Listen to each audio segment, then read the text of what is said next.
मशवरा देता हूं हुकूमत को और वजीर कानून को मशवरा देता हूं कि ना फिरौन की हुकूमत सारी जिंदगी रही, ना नमरूद रहा, ना जाज बिन यूसुफ रहा, ना यजीद रहा।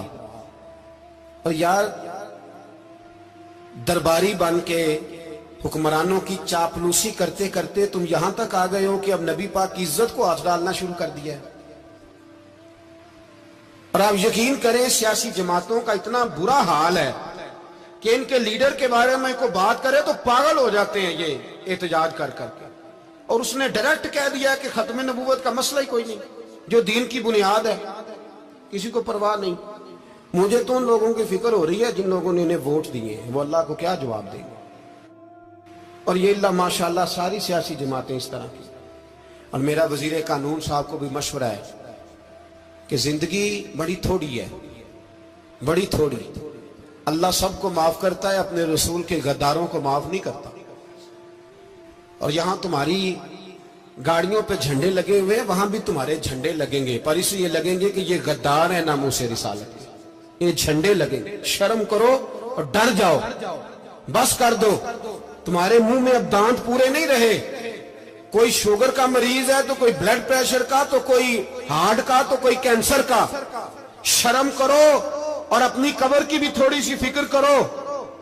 बताओ पाकिस्तान के कितने सदर गुजरे, वजीर आजम गुजरे, तो उनकी कब्रें कहां हैं? कोई जाता है उनकी कब्रों पे? किसी को खबर है? क्यों अपने लिए जहन्नम इकट्ठी करते?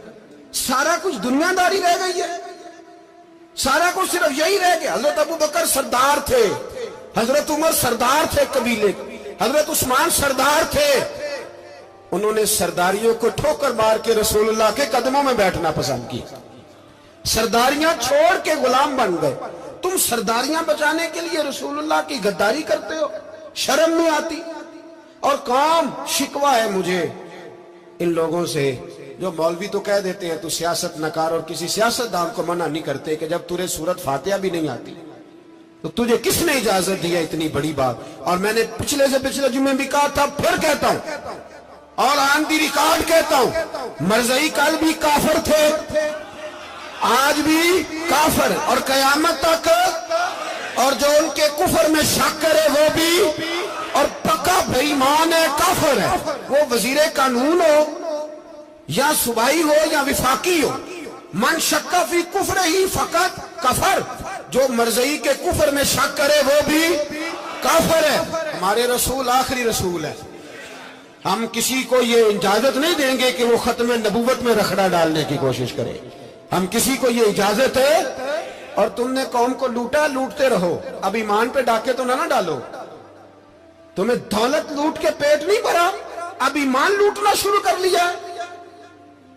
तुम्हारा फैक्ट्रियां लूटकर, कौमी खजाना लूटकर पेट नहीं भरा। भाई मानो अब दीन बेचकर अपनी हुकूमतें पक्की करोगे।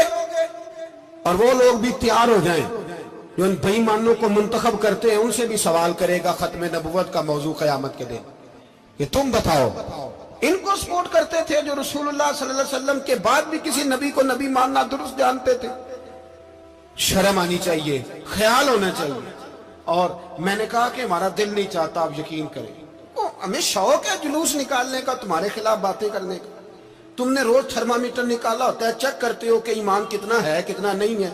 ये पाकिस्तान, ये पाकिस्तान अगर सूबा सिंध है तो हजरत अब्दुल्ला शाह गाजी का है, अगर बलोचिस्तान है तो हजरत बाबा अब्दुल रहमान का है, और अगर पेशावर है तो वो सूफिया का है, और अगर ये धरती पंजाब है तो ये दाता अली अजमेरी की है, ये बाबा फरीदुद्दीन की है।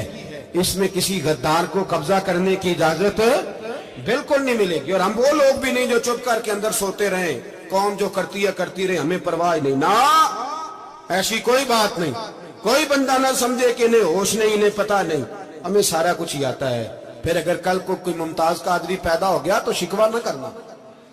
कल को फिर से आमर चीमा निकल आया तो शिकायत ना करना, याद रखना।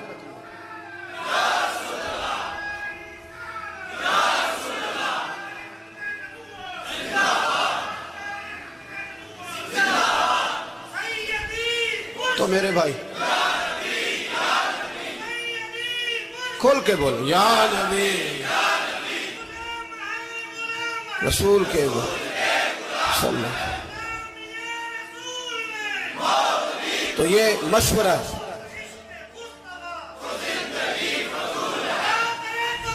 جزاک اللہ۔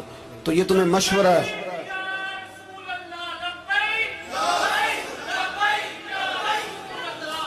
میری بات سنیں، یاد رکھیں، یہ لوگ بعد میں پچھتاتے ہیں، پھر مناظرے کراتے پھرتے ہیں، اس نے صحیح کیا کہ غلط کیا، پھر انہیں ہوش آتی ہے بعد میں، پھر ان کے ہواری نکل نکل کے میدانوں میں دلیلیں دیتے ہیں۔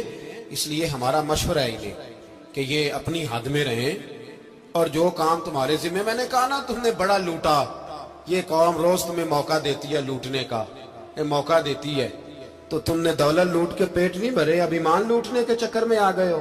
یاد رکھو، مسلمان گناہگار ہیں، غدار نہیں ہیں۔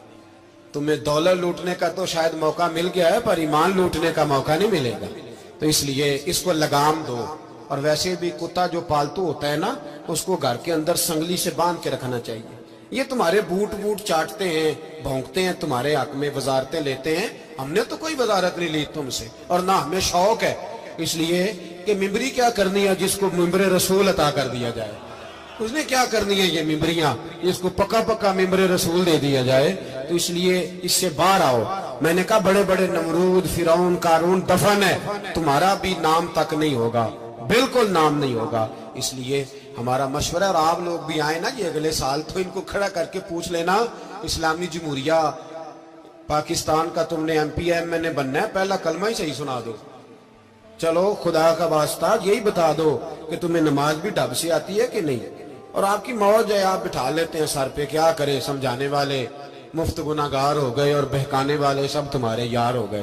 اس لیے یہ چھیڑتے ہیں جان بوجھ کے، اور پھر جب کوئی ممتاز قادری علیہ رحمہ پیدا ہوتے ہیں، پھر انہیں دشواری ہوتی ہے، پھر ان کا جینا مشکل ہو جاتا ہے، یہ موقع دیتے ہیں، پتہ نہیں کس کے ایجنڈے پہ عمل کر رہے ہیں۔ میرا سوال یہ ہے، میں نے پچھلے جمعے پھر میرا سوال ہے کہ میں پوچھتا ہوں، اس آدمی کو ضرورت کیا ہے ختم نبوت پر بات کرنے؟ جب امت مسلمہ کے متفق کا فیصلہ ہے کہ مرزائی کافر، اسمبلی نے بل پاس کر دیا کہ مرزائی، ان کو اقلیت قرار دے دیا، اور جب سے وہ اقلیت بنے، نہ ہم نے ان کی عبادت گاہ جلائی، نہ ہم نے ان کو قبروں سے نکالا، نہ ہم نے، بس ٹھیک ہے جیسے عیسائی رہتے ہیں، یہودی سے کس ملک میں رہتے ہیں وہ بھی رہے، اقلیت بن کرے، کوئی اعتراض، پر تم انہیں کھینچ کھونچ کے کیوں قریب کرتے ہو؟ تمہارا کیا جرانہ ہے ان کے ساتھ؟ بتاؤ تو صحیح۔ ان لوگوں سے ان کو چاہیے اپنے منہ میں لگام ڈالیں، اور اگر نہیں ڈالیں گے پھر انشاءاللہ ڈالی جائے۔